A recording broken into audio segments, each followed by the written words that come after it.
Good morning friends. आपका मेरे YouTube channel पे बहुत बहुत स्वागत है।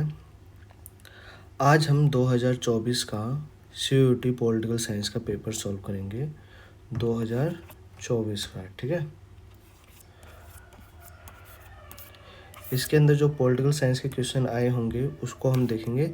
2024 तक देखिए तो आपके क्या नाम है, जो 45 मिनट में आपको 50 क्वेश्चन करने होते थे, जबकि अब की 60 मिनट में 60 क्वेश्चन करने 50 क्वेश्चन करने हैं, और जो कि 250 मार्क्स का होगा, ठीक है।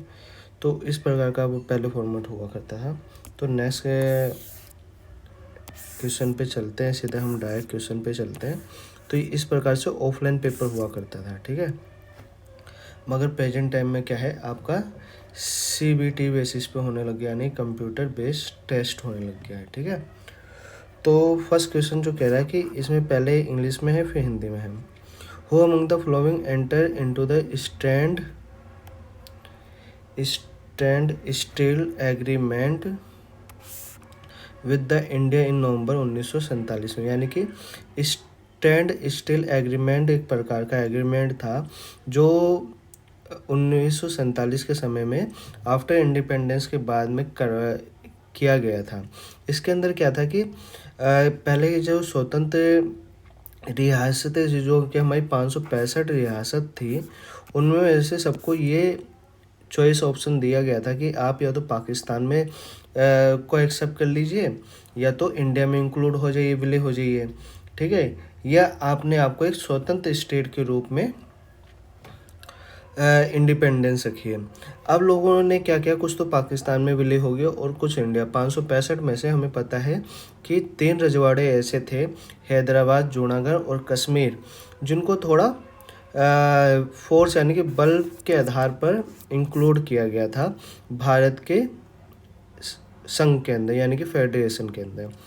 तो स्टैंड स्टील एग्रीमेंट क्या था कि ये एक ऐसा एग्रीमेंट था जहाँ पे वो प्रॉपर रूप से विलय तो नहीं हुआ था वो स्टेट, वो रजवाड़ा, मगर उसने एक्सेप्ट कर लिया था कि हम भविष्य में हो सकता है अपनी स्वतंत्रता, हमारी सेल्फ इंडिपेंडेंस बनी रहेगी, अगर भविष्य में हम चाहेंगे तो हम विलय हो सकते हैं। तो इसका एग्रीमेंट, इसका आंसर जो होगा वो हैदराबाद होगा, ठीक है। तो महाराजा ऑफ मणिपुर नहीं होगा, नवाब ऑफ जूनागढ़ नहीं होगा, और महाराजा ऑफ कश्मीर नहीं होगा। कश्मीर में हम जानते हैं कि जनमत संग्रह हुआ था, जूनागढ़ में मिसा क्या नाम है आर्मी का यूज हुआ था, और हैदराबाद में भी। तो मणिपुर, तो आंसर इसका करेक्ट क्या होगा आपका, निजाम ऑफ हैदराबाद होगा, ठीक है। ये विलय 1947 में हुआ था निजाम ऑफ हैदराबाद से। इसका स्टैंड स्टील एग्रीमेंट का ये मतलब है कि जैसे अभी राज्य वो है एज ए क्या नाम है रजवाड़े के रूप में, वैसे के वैसे बना रहेगा। उसके अलावा वो किसी भी संघ में यानी कि पाकिस्तान में या भारत में अभी इंक्लूड नहीं होगा, ठीक है। उसका स्टेटस भी बना रहेगा, ठीक है। तो उस समय भारत में नवंबर 1947 तक भारत में इंक्लूड तो नहीं हुआ था, मगर उसने इंडिया के साथ स्टैंड स्टील एग्रीमेंट किया था, ठीक है। फिर नेक्स्ट क्वेश्चन में आते हैं, which of the following princely state are the elected to sign the instrument of association with India. यानी कि निम्नलिखित में से कौन सी रियासत भारत के साथ विलय के दस्तावेज पर हस्ताक्षर करने के लिए अनिच्छुक थी। हमें पता है कि 3 ऐसे रजवाड़े थे जो क्या नाम है भारत के साथ विलय नहीं होना चाहते थे, ठीक है। वो कौन से थे, तमिलनाडु, गुजरात और पंजाब नहीं, ये आंसर आपका गलत हो जाएगा, ठीक है। ये तो हो ही रखे थे, केरल, हैदराबाद, मुंबई, इसमें से मुंबई केरल है नहीं है। तो आसाम, गोवा, त्रिपुरा नहीं। तो लास्ट ऑप्शन आपका बचता है हैदराबाद, कश्मीर और जूनागढ़। तो आपका ऑप्शन 4th हो जाएगा, ठीक है। अब देखो जूनागढ़ में क्या था कि मुसलमानों की पॉपुलेशन और हिंदू की पॉपुलेशन सबसे ज़्यादा थी, और हैदराबाद अपने आप को स्वतंत्र रखना चाहता था, इसलिए उसने स्टैंड स्टील एग्रीमेंट किया था इंडिया के साथ। कश्मीर न्यूट्रल था, वो सोच रहा था कि हम इंडिया में से शामिल हो या पाकिस्तान में शामिल हो, वो अपने ऐसा अस्तित्व देख रहा था कि कहाँ पे मेरा ज़्यादा फायदा हो सकता है। तो ये सिचुएशन तीनों रजवाड़ों की थी, ठीक है। तो नेक्स्ट क्वेश्चन पे चलते हैं, two nation theory was advance by which of the following party. यानी कि टू नेशन थ्योरी किस पार्टी का कॉन्सेप्ट है या किसने दिया था। ठीक है, हिंदी में देख लेते हैं। दो राष्ट्र सिद्धांत जो है निम्नलिखित में से किस पार्टी द्वारा बढ़ाया गया था या दिया गया था या किसके द्वारा इजाद किया गया था। तो जनता दल नहीं, मुस्लिम लीग, यस मुस्लिम लीग था। ठीक है, तो अब देखो जनता मुस्लिम लीग की स्थापना कब हुई थी? 1906 में। ठीक है, 1906 में मुस्लिम लीग की स्थापना हुई थी। और मुस्लिम लीग को के स्थापना करने में या मुस्लिम लीग की जो आइडियोलॉजी जो थी, जो टू नेशन थ्योरी की थी, वो किसने दी थी? जिन्ना ने दी थी। ठीक है, मोहम्मद अली जिन्ना ने दी थी। इसी के आधार पर पाकिस्तान का निर्माण किया गया था। ठीक है, इन्होंने ही डिमांड की थी। जनता दल 1980 के आसपास आती है, समाजवादी पार्टी 1952-53 के आसपास, स्वतंत्र पार्टी 1920-25 के आसपास आपको देखने को मिल जाती है। ठीक है, तो ये देख के चलेंगे। फिर फ्रंटियर गांधी के नाम पे मैंने लास्ट वाले क्वेश्चन में करवाया था ना कि सीमांत गांधी के नाम से किसको जाना जानता है या जाने जाता है फ्रंटियर गांधी के लिए। तो गांधी जी को सिंपल सी बात है नहीं जाना जाता। सरदार वल्लभ भाई पटेल, खान अब्दुल गफ्फार खान को जाना जाता है। ठीक है, तो ये मैंने लास्ट वाले 2025 के क्वेश्चन में भी देख लो, यही सेम क्वेश्चन रिपीट हुआ था थोड़ा सा चेंज करके। ठीक है, अच्छा, पोटू श्री रामुलु वो हैं जो 1952 में, ठीक है, जिन्होंने क्या नाम है उपवास रखा था, फास्ट रखा था, और उनकी डेथ हो गई थी किसके रिगार्डिंग? आंध्र प्रदेश को स्वतंत्र देश बनाने के लिए। ठीक है, तो इसलिए 1953 में पहला लैंग्वेज यानी कि भाषा आधारित जो राज्य बना था वो आंध्र प्रदेश बना था। और 1952 में ही राज्य पुनर्गठन आयोग की स्थापना की गई। ठीक है, पुनर्गठन आयोग की स्थापना की गई। ठीक है,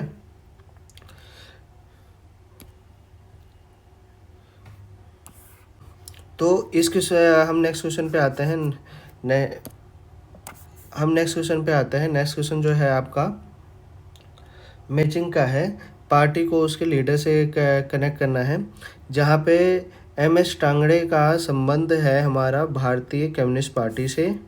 ठीक है, भारतीय कम्युनिस्ट पार्टी से। और श्यामा प्रसाद मुखर्जी का संबंध जो है भारतीय जनसंघ से, और जंक्शन से क्या नाम है हमारा BJP निकलता है।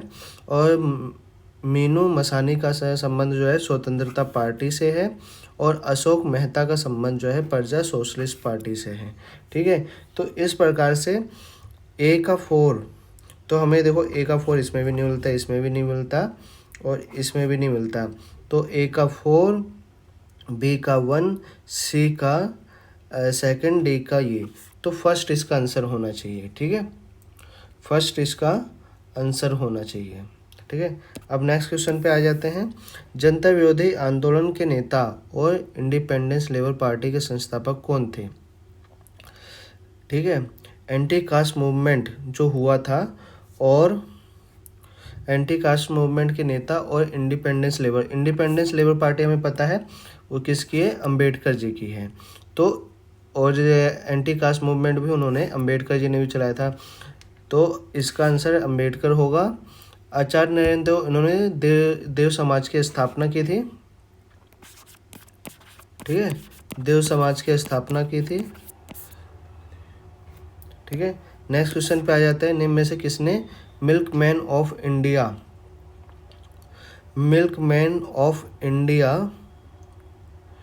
के रूप में जाना जाता है? किसे मिल्कमैन ऑफ इंडिया के रूप में जाना जाता है? तो अरुण कृष्ण, मुलजी भाई पटेल, वर्गीज कुरियन या स्वामीनाथन। वर्गीज कुरियन को जानता है कि अब देखो मिल्क मैन ऑफ इंडिया कब आया था? जब वाइट रिवॉल्यूशन में आया था हमारा। ठीक है, 1970 के दशक में। ठीक है, वाइट रिवॉल्यूशन आया था जिसको हम ऑपरेशन फ्लड के नाम पे जाना जाता है, जहाँ पे मिल्क का उत्पादन सबसे ज़्यादा हुआ था। और 1969 में क्या आया था? ग्रीन रिवॉल्यूशन आया था। ठीक है, कहाँ पे? पंजाब और हरियाणा में। पंजाब और हरियाणा में। ठीक है, तो उस समय क्या नाम है, इनकी वजह से इन्होंने इस प्रकार का एक प्लान क्रिएट किया था वर्गीस कुरियन ने, जिसकी वजह से इंडिया में दूध का उत्पादन लार्जेस्ट लेवल पे जाके हुआ था और भारत उस समय टॉप लेवल पे था। ठीक है। अब नेक्स्ट क्वेश्चन है, द्विपंचीय योजना। ये कथन दो कथन वाले हैं। द्विपंचीय योजना में भारी उद्योगों पर जोर दिया गया, सही है। ठीक है। ये दूसरी पंचवर्षीय योजना में हमें किस पे फोकस दिया था? इंडस्ट्री के ऊपर दिया था, उद्योगों पे दिया था। ठीक है। और पहली पंचवर्षीय योजना में हमने कृषि पे बल दिया था। बिजली, रेलवे, इस्पात जैसे उद्योगों का एक बड़ा हिस्सा निजी क्षेत्र द्वारा विकसित किया जा रहा था। तो उस समय देखोगे तो प्राइवेट सेक्टर नहीं था, क्योंकि हमने 1991 तक हमने क्या कर रखा था, अपनी इंडस्ट्री पे लिमिटेशन लगा रखी थी। कॉरिडोर इंटरनेशनल कंपनियों के लिए कॉरिडोर बंद कर रखा था। ठीक है।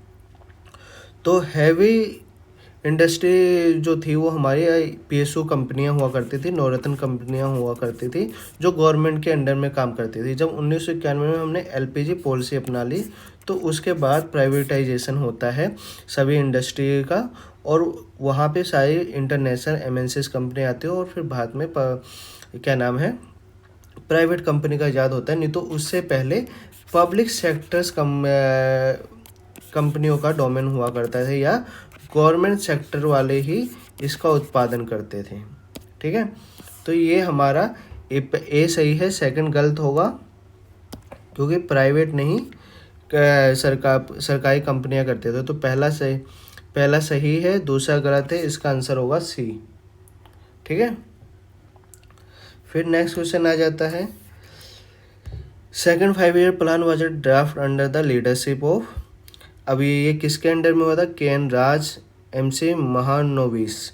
तो इसका आंसर होगा एम.सी. महालनोबिस, यानी पी.सी. महालनोबिस होगा। क्यों होगा?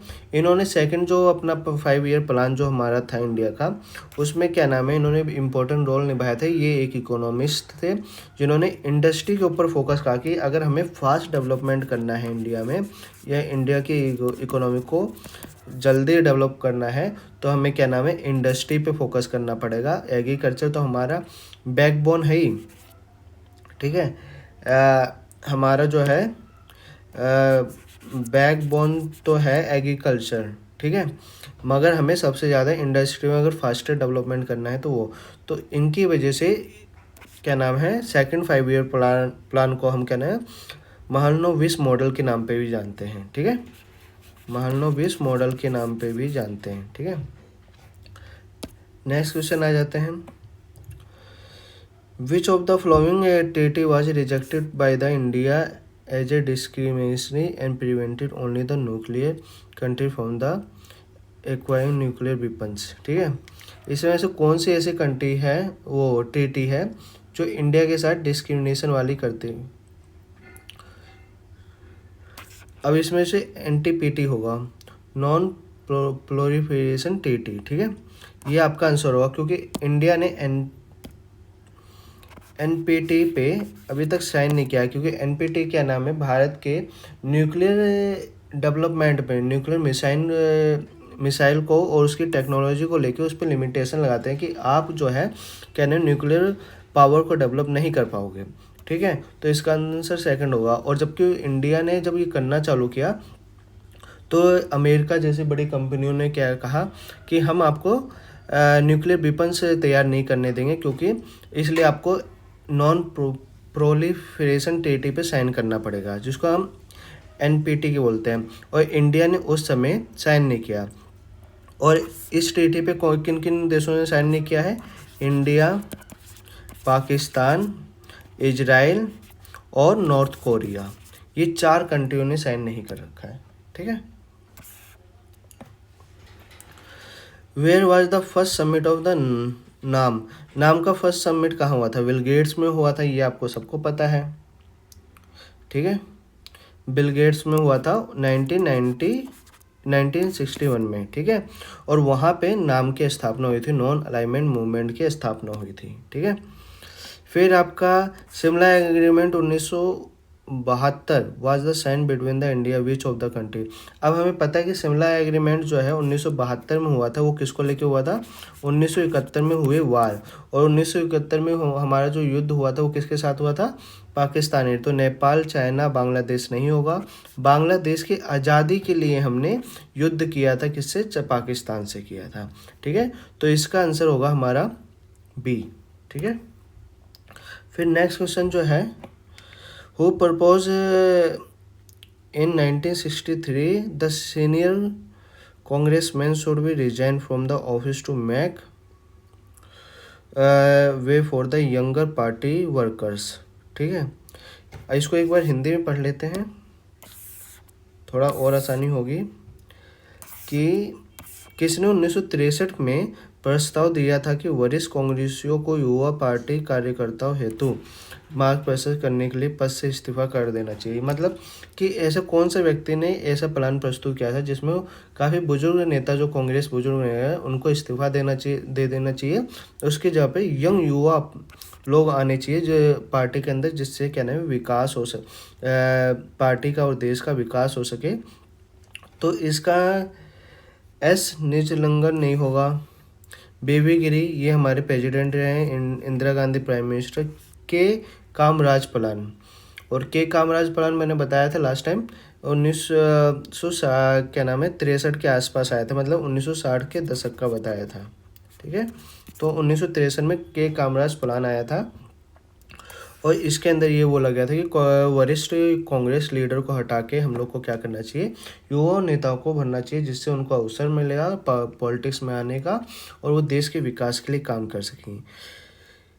गैर कांग्रेसवाद की रणनीति किसने दी थी? यानी कि कांग्रेस नहीं होनी चाहिए। ठीक है, उसका किसने नीति डिप्लोमेसी दी थी? तो राम मनोहर लोहिया ही हैं इसके, क्योंकि ये सोशलिस्ट यानी समाजवादी सरकार चाहते थे, जहाँ पे कांग्रेस, क्योंकि वो कांग्रेस को कैपिटलिस्ट मानते थे। ठीक है, इसलिए उन्होंने कांग्रेस को हराने के लिए अपोजिशन यूनिटी बनाई थी, जिसको वो जनता सोशलिस्ट पार्टी के नाम पे जानते हैं। ठीक है, फिर नेक्स्ट क्वेश्चन है कि Mandal commission was appointed by, Mandal commission किसके द्वारा अपॉइंटेड किया गया था? जनता गवर्नमेंट के द्वारा। ठीक है, तो जनता पार्टी गवर्नमेंट के द्वारा। अब मंडल कमीशन का इस्टेब्लिश किया गया था 1979 में। अब 1979 में किसकी सरकार थी? जनता गवर्नमेंट की थी। 1977 में हार गई थी ना पहले, फिर मोरारजी देसाई, फिर वो चौधरी चरण सिंह फिर बने। तो चौधरी चरण सिंह के टाइम पे आपको जनता पार्टी की सरकार दिखती है, और वहाँ पे 79 में क्या है, मंडल कमीशन की स्थापना की गई चौधरी चरण सिंह के द्वारा। ये जो मंडल कमीशन था ओबीसी रिजर्वेशन को लेके था। ठीक है, ओबीसी रिजर्वेशन को लेके था। ठीक है, और ओबीसी रिजर्वेशन एक्ट कब लागू हुआ? 1990 में हुआ। ठीक है, और वहीं पे हम लोग SC ST एक्ट देखें तो वो 2003 में सेपरेट, अगर कॉम्बिनेशन के साथ SC ST एक्ट को देखें तो हमारा 1993, ठीक है 1993, मगर सेपरेट देखिए तो 2003 में अलग अलग SC और ST एक्ट आता है। ठीक है, तो ये समझ जाना। और वुमेन्स रिजर्वेशन एक्ट भी 1993 में आता है। ठीक है,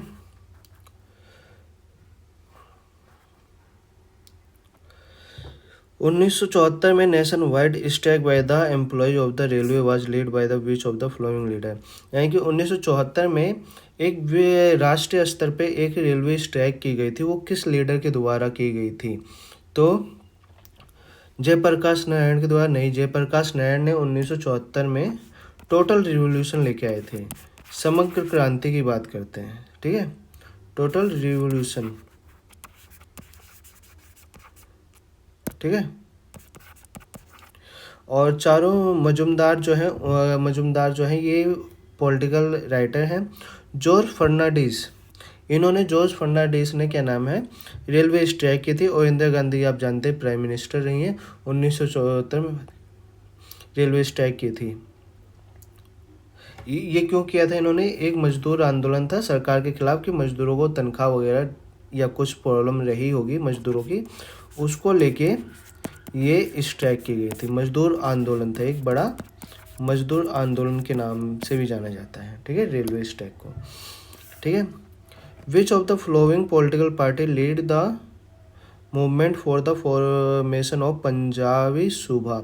कौन सी पॉलिटिकल पार्टी है जो पंजाबी सूबा मूवमेंट को लीड की थी?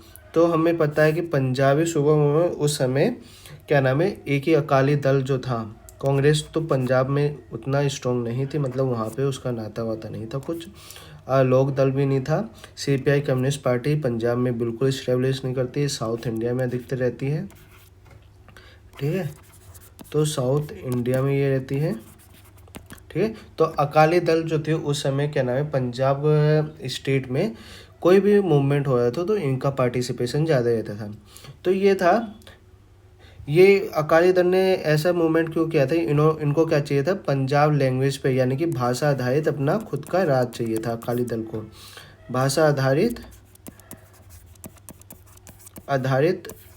राज का निर्माण करना था, इसलिए इन्होंने किया। इसको हम सिक्स आइडेंटिटी से जुड़ा हुआ मूवमेंट भी बोलते हैं, यानी कि सिक्स कम्युनिटी को, क्योंकि पहले हम जानते हैं कि हरियाणा पंजाब एक में था और 1966 में हरियाणा पंजाब को उसकी भाषा के आधार पर डिवाइड किया जाता है रीऑर्गेनाइजेशन कमीशन के द्वारा। और फिर वहाँ पे अभी भी मगर पंजाब और हरियाणा का जो है आपको हाई कोर्ट है, यह सेम जो है चंडीगढ़ डिस्ट्रिक्ट ही वहाँ दोनों का हाई कोर्ट पड़ता है, ठीक है। फिर नेक्स्ट क्वेश्चन जो हम पूछते हैं, पूछ रहा है ये, who among the following lead the anti ब्राह्मण मूवमेंट?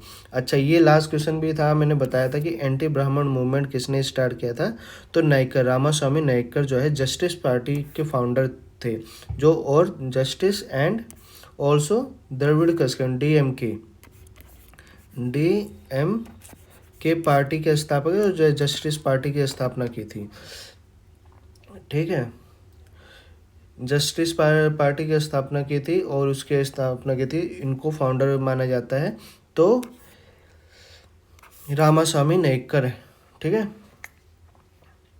रामास्वामी नायकर, इन्होंने क्या किया था, एक मूवमेंट चलाया था जिसको हम क्या बोलते हैं, एंटी ब्राह्मण मूवमेंट, जो 1925 में हुआ था, 1925 में हुआ था गैर ब्राह्मण मूवमेंट, ठीक है।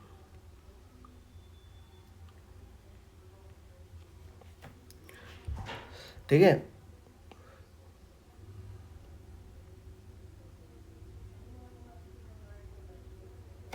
नेक्स्ट क्वेश्चन पे चलते हैं हम लोग। BAMC स्टैंड फॉर, यानी कि ये जो शब्द है, ये इसका फुल फॉर्म क्या है? Backward Muslim community employees federation नहीं, backward minority community education federation नहीं, ये दोनों नहीं हैं, ठीक है।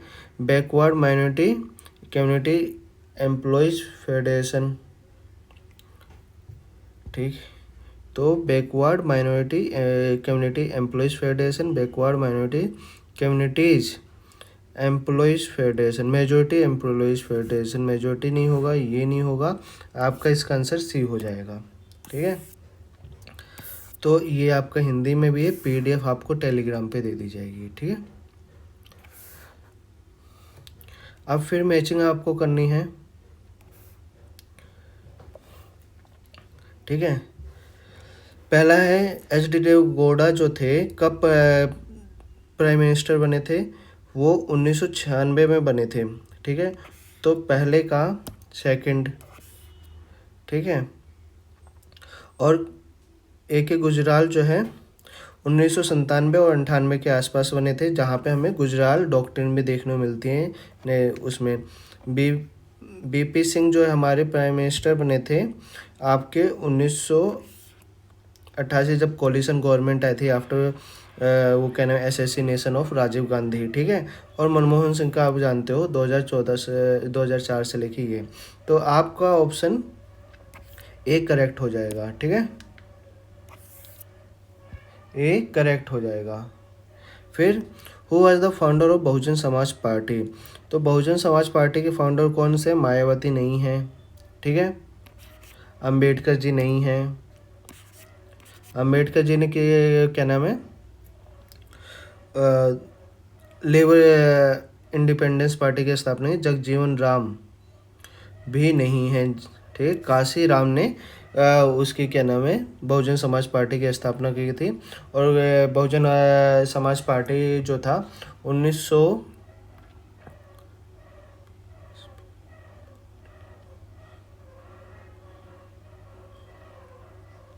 ठीक है, 1984 के आसपास आपको देखने को मिलती है, ठीक है।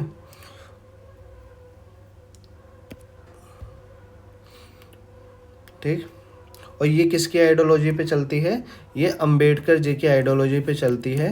तो इसलिए मायावती के द्वारा अंबेडकर पार्क बनवाया गया था अपने टेन्योर में, जब वो क्या नाम है, यूपी की मुख्यमंत्री थी, ठीक है। यूपी की मुख्यमंत्री थी तो उन्होंने अपने टाइम पे क्या बनवाया, वहाँ पे मायावती पार्क या अंबेडकर पार्क, जिसके अंदर अंबेडकर जी के बारे में सब कुछ है, ठीक है। The model of the transition in Russia, Central Asia, East Europe that was the influenced by the World Bank, IMF, come to be know। इसको एक बार आपको हिंदी में समझा देता हूँ। रूस और मध्य एशिया और पूर्वी यूरोप में संक्रमण का मॉडल जो विश्व बैंक और IMF से प्रभावित था, किस रूप में जाना जाता है? ये आपको पता है, शॉक थेरेपी के नाम पे जाना जाता है, ठीक है। शॉक थेरेपी भी, यानी कि पहले चोट पहुंचा के उपचार करने की नीति। जब सेकेंड वर्ल्ड वार के बाद इन लोग की अर्थव्यवस्था तहस नहस हो गई, तो यूरोपीय IMF और वर्ल्ड बैंक ने इनको आर्थिक सहायता देने का वादा किया और आर्थिक सहायता दी। तो इसको हम शॉक थेरेपी के नाम पे जानते हैं, ठीक है। और जो ये शॉक थेरेपी 1990 में हमें रसिया में लागू होने को दिखता है, जब उसकी अर्थव्यवस्था क्या नाम, after coalition of the Soviet union जो डिक्लाइन हो गया था, डिक्लाइन होने के बाद ही हमें ये शॉक थेरेपी रसिया में देखने को मिलती है। फिर मध्य एशिया में, सेकेंड वर्ल्ड वार, पूर्वी यूरोप में भी देखने को मिलती है शॉक थेरेपी, ठीक है। फिर नेक्स्ट क्वेश्चन पे आ जाते हैं हम लोग, ठीक है। In which year the Mikhail Gorbachev elected as a general secretary of communist party of Soviet Union, ठीक है। मतलब किस साल को मिखाइल गोरबाचेव को कम्युनिस्ट पार्टी का लीडर बनाया गया था? तो 1992 में नहीं, 82 में नहीं, उस समय इनसे पहले के थे, 83 में नहीं, 84 में नहीं, 85 में उनको बनाया गया था। और उसके बाद उन्होंने 2 ग्लासनोस्ट, ठीक है, खुलेपन की नीति और आर्थिक सुधार की नीति, दो नीति अपनाई थी, ठीक है। तो 2 नीति जो थी उनमें, जिसकी वजह से वहाँ पे सोवियत यूनियन में क्राइसिस आ गया, वहाँ की अर्थव्यवस्था को लोगों ने वो माना, क्या नाम है, जिसकी वजह से डिक्लाइन हो गया, जिसको हम पहला जो है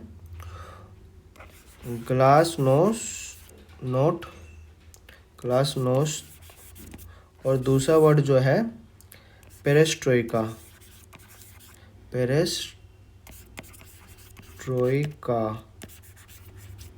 रिफॉर्म्स किया था वहाँ की सोवियत यूनियन की अर्थव्यवस्था में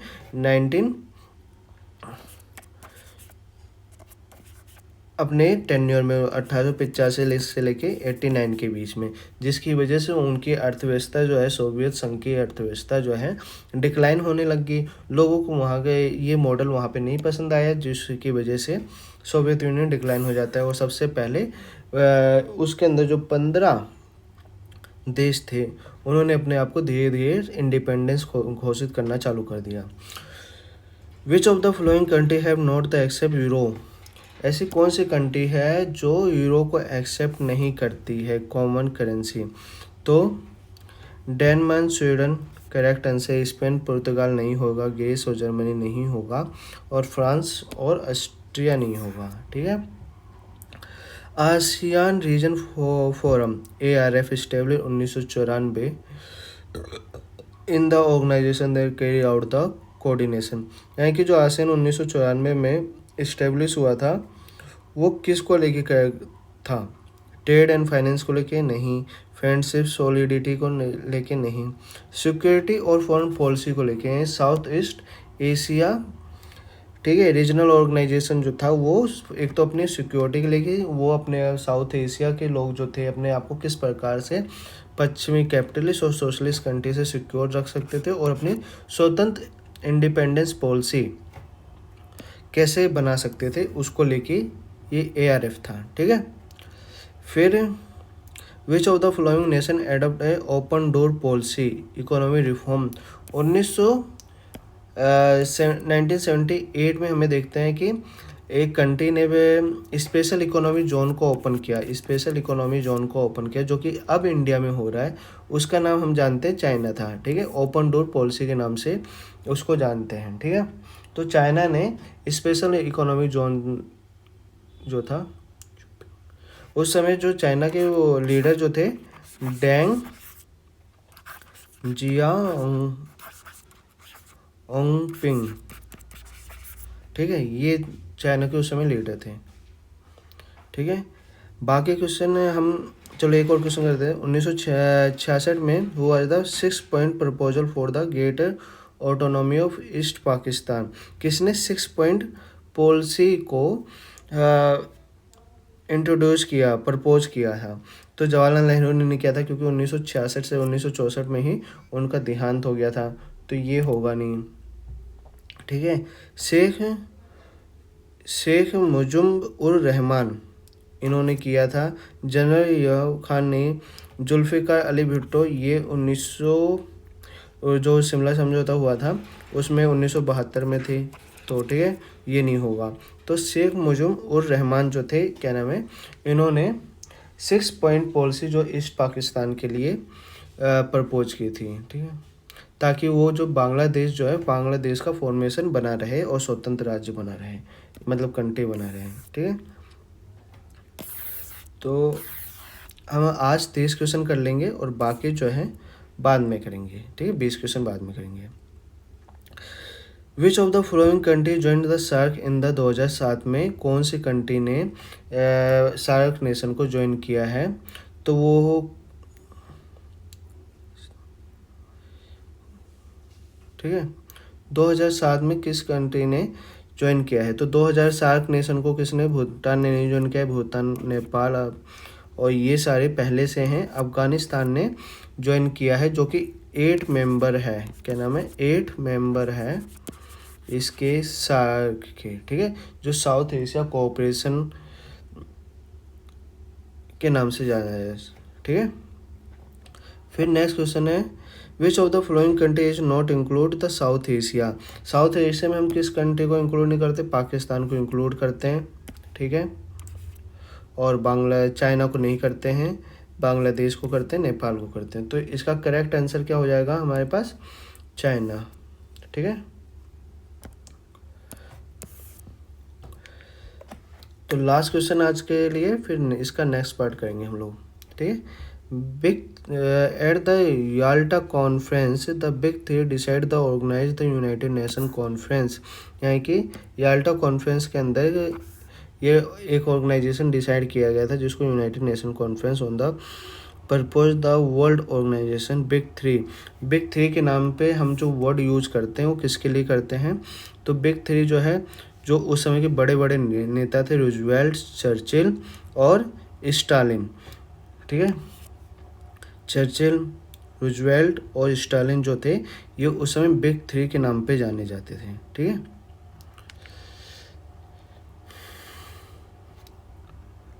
चलिए आज पूरा ही कर देते हैं, है ना, ज़्यादा टाइम नहीं लगेगा। 20 क्वेश्चन और रह गए। International autonomy energy was establish कब किया गया था? तो जल्दी जल्दी करेंगे।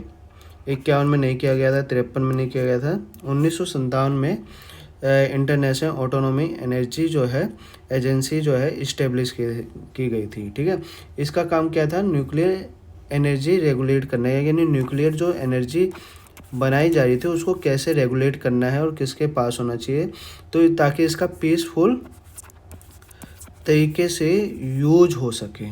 ठीक है, यूज हो सके, तो रेगुलेट करने के लिए, न्यूक्लियर एनर्जी को रेगुलेट करने के लिए ये एजेंसी को इस्टेब्लिश किया गया था ताकि हर कंट्री जिसके पास में न्यूक्लियर पावर है या एनर्जी है वो क्या नाम है एक शांतिपूर्ण तरीके से, पीसफुल तरीके से क्या नाम है उसका प्रयोग करें। ठीक है, फिर नेक्स्ट क्वेश्चन है, which of the following organisation provide the loan and grants to member country for the human development, education, health, agriculture, rural development, infrastructure, environment protection. ऐसी कौन सा ऑर्गेनाइजेशन है जो क्या नाम है किसी कंट्री को या अपने मेंबर्स को एजुकेशन, हेल्थ, एग्रीकल्चर सेक्टर में आर्थिक सहायता प्रोवाइड कराता है ताकि वो अपना डेवलपमेंट कर सके इंफ्रास्ट्रक्चर और एनवायरनमेंट को। तो WTO तो है ट्रेड से लेके तो नहीं। ठीक है, और WTO की स्थापना 1995 में होती है।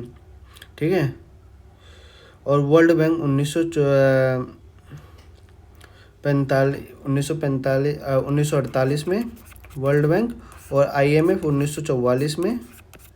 ठीक है, और UN की पता है आपको 1945 में स्थापना होती है। ठीक है, तो आपका वर्ल्ड बैंक जो है आर्थिक रिसाइडर डेवलपमेंट लोन प्रोवाइड कराता है जिसको हम कह रहे हैं विकासात्मक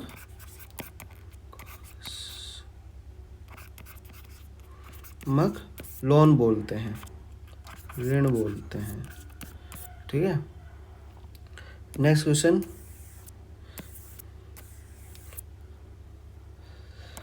which the following form the start की फुल फॉर्म क्या है, स्टेट आर्म रेगुलेशन टोल, नहीं टोल तो होगा ही नहीं, सिंपल सी बात है। स्टेटिक आर्म रिडक्शन TT, यही आपका है जो 1972 में करवाई गई थी, 1972 में पहली। ठीक है, स्टार्ट, और सेकंड 1992 में। ठीक है, तो इसका ध्यान रखेंगे। विच of the following is the global security, तो ग्लोबल सिक्योरिटी के लिए कौन सा के लिए खतरा कौन है, थ्रेट यानी कि नुकसानदायक जो है ग्लोबल सिक्योरिटी के, तो ह्यूमन राइट्स नहीं होगा। आर्म कंट्रोल, अगर यानी कि आप अपनी सेना और अपनी शक्तियों को कंट्रोल करके रखते हो मिसाइल्स वगैरह को, तो उससे नहीं होगा। डिसआर्मामेंट संतुलन के लिए होता है, एग्रीमेंट होते हैं। टेररिज्म जो है वो क्या नाम है ग्लोबल सिक्योरिटी के लिए एक खतरा है, सबसे बड़ा है। ठीक है, फिर आपका नेक्स्ट क्वेश्चन जो है मैचिंग का है। मैचिंग का जो है आपका मेपुचे जो चिली से है, इंडिजिनियस पीपल जो कहाँ की कम्युनिटी है, मेपुचे जो है चिली से बिलोंग करता है। और टूना ट्रैप जो है ईस्ट ऑफ पनामा कैनल, ये आउट ऑफ सिलेबस थोड़ा क्वेश्चन है। और सी जो है आपका इंडिजिनियस पीपल जो है कोर्डेला रीजन जो है आपका थर्ड, ओके नहीं फोर्थ फिलीपींस से है, और बाकी बचा आपका बांग्लादेश। ठीक है, तो इसका आंसर हो जाएगा ए का थर्ड, ये भी है और ये भी है, तो ये दोनों कैंसिल, ऊपर वाला बी, ए और सी, और आपका बच गया बी का क्या है सेकंड है, बी का फर्स्ट है, हमने मैचिंग किया है, तो ये राइट आंसर हो जाएगा। ठीक है, आपको एलिमिनेट करना आना चाहिए। ठीक है, तभी आप सही से आंसर दे पाएंगे। तो which was the Kyoto protocol sign कब हुआ था, क्योटो प्रोटोकॉल जो है 1997 में हुआ था। ठीक है, साइन, और 1992 में रियो समिट हुआ था जिसको हम अर्थ समिट के नाम पे जानते हैं। ठीक है, पृथ्वी सम्मेलन के नाम पे, समिट के नाम पे जानते हैं। 1995 में किया है।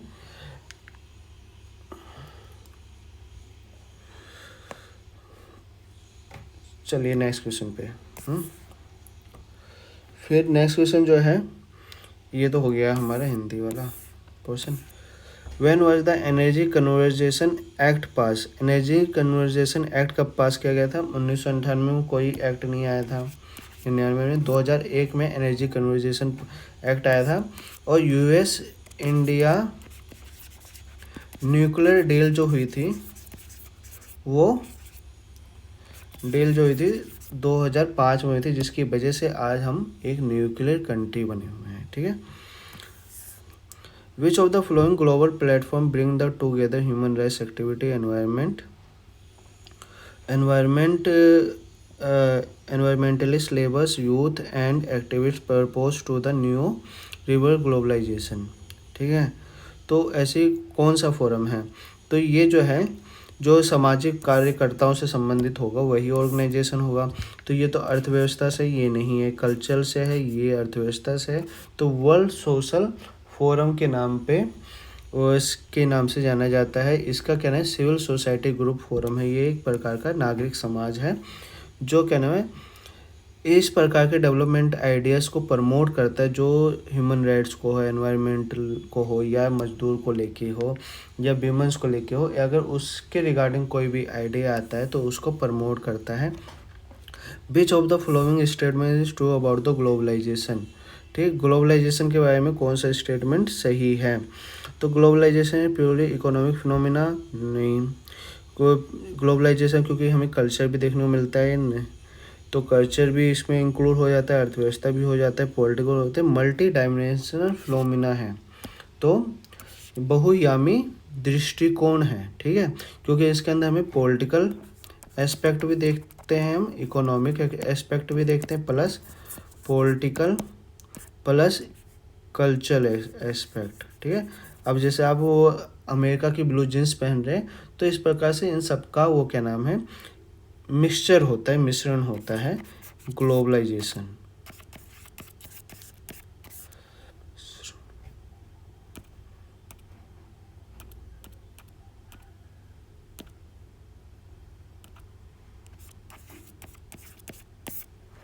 ठीक है। नेक्स्ट 10 क्वेश्चन बचे हैं अपने पास। When is Ambedkar Jayanti observe? ये तो पता ही आपको, अभी जल्दी मनाया गया है, 14 अप्रैल को हम क्या नाम है, अम्बेडकर जयंती मनाते हैं। सिंपल सा क्वेश्चन है। फिर नेक्स्ट क्वेश्चन पे आ जाते हैं। ठीक है। Look at the picture and identify the logo. ये आपको पता है लोगो किसका है, यूनाइटेड नेशन का है, जिसकी स्थापना 1945 में हुई थी। ठीक है।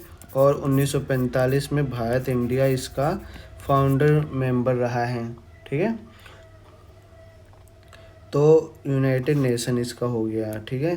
फिर नेक्स्ट क्वेश्चन जो है, who was the second secretary general of, यानी कि सेकंड सेक्रेटरी कौन था यूनाइटेड नेशन का? आपको पता होना चाहिए। पहले तो क्या नाम, यूथान थे, और दूसरे कौन थे, डैग हमरस्जोल्ड। ठीक है। फिर लाई, फिर उसके बाद वेल्डन। ठीक है। तो इस प्रकार से आपका नेक्स्ट क्वेश्चन आ जाएगा। Which day is the celebrate the United nation day? कौन सा दिन जो है 24, आपको पता है 24 अक्टूबर को क्या नाम है, यूनाइटेड नेशन डे सेलिब्रेट करते हैं, क्योंकि 24 अक्टूबर को इसकी स्थापना हुई थी, और शायद 30 या 26 अक्टूबर को इंडिया ने इसको ज्वाइन कर लिया था। ठीक है, एक बार इसकी डेट देख लेना इंडिया वाली, मगर 24 अक्टूबर को यूनाइटेड नेशन की स्थापना हुई थी। ठीक है।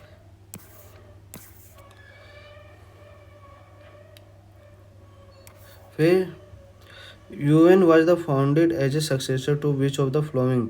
तो यूएन जो है वो किसका उत्तराधिकारी है? यानी कि इससे पहले यूएन जो शांतिपूर्ण समझौते करवाया करता था, पूरे वर्ल्ड पे शांतिपूर्ण तरीके से निर्णय लेने में मदद करता था, और वर्ल्ड को इस्टेब्लिश करता था एज ए पीसफुल वर्ल्ड के रूप में, तो उसको लीग ऑफ नेशन के नाम पे जानते हैं।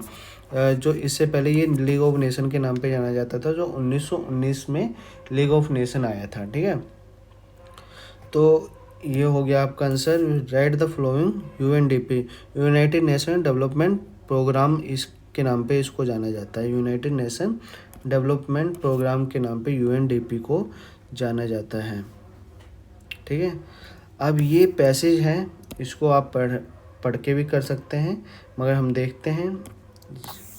अरे भाई साहब कि किस प्रकार से इसमें क्वेश्चन है। ठीक है। North east region consist of 7 sister cold. हाँ, इतना तो आपको पता है कि नॉर्थ ईस्ट में जो 7 स्टेट है उनको हम 7 सिस्टर्स के नाम पे जानते हैं। करेक्ट आंसर हो जाएगा। विच of the following country does not north east region. ठीक है। ऐसी कौन सी कंट्री है जिसको हम north east region share the boundaries, कि नॉर्थ ईस्ट रीजन उसके साथ बाउंड्री शेयर करता है। तो पहला चाइना, नेपाल, बांग्लादेश, ये नहीं। नेपाल तो ऊपर है तो उससे नॉर्थ ईस्ट रीजन तो बाउंड्री शेयर नहीं करता, चाइना उसके ऊपर हो जाएगा, तो ये नहीं होगा। तो चाइना, भूटान, बांग्लादेश भूटान से भी नहीं करता है। चाइना, म्यांमार और बांग्लादेश के साथ क्या नाम है, हमारे नॉर्थ ईस्ट रीजन जो है बाउंड्री शेयर करते हैं। ठीक है। पैसेज में पढ़ेंगे तो आपको पता चलेगा। In which year the state of Nagaland created. Nagaland का क्रिएट कब हुआ था? 1963 में हुआ था। ठीक है। 1961 में कोई सा नहीं आया था, 65 में भी नहीं, 1963 में नागालैंड आया था। ठीक है। खासी tribe and ethnic group inhabited of the which of the state. ठीक है। खासी ट्राइब कहाँ पाई जाती है इसके बारे में बताना है। तो मणिपुर में पाई जाती है? नहीं। ठीक है। मिजोरम में नहीं, नागालैंड में नहीं, मेघालय में खासी ट्राइब पाई जाती है। ये यूनिक ट्राइब्स है जो सिर्फ यहीं पे पाए जाते हैं। ठीक है। और ये मैट्रीलिंगुअल सोसाइटी है, जो मतलब मदर के उस पे चलती, पैट्रियार्कल नहीं है, मैट्रीलिनियल है। ठीक है। तो मतलब माँ के आधार पे ही उत्तराधिकार यहाँ पे चलते हैं।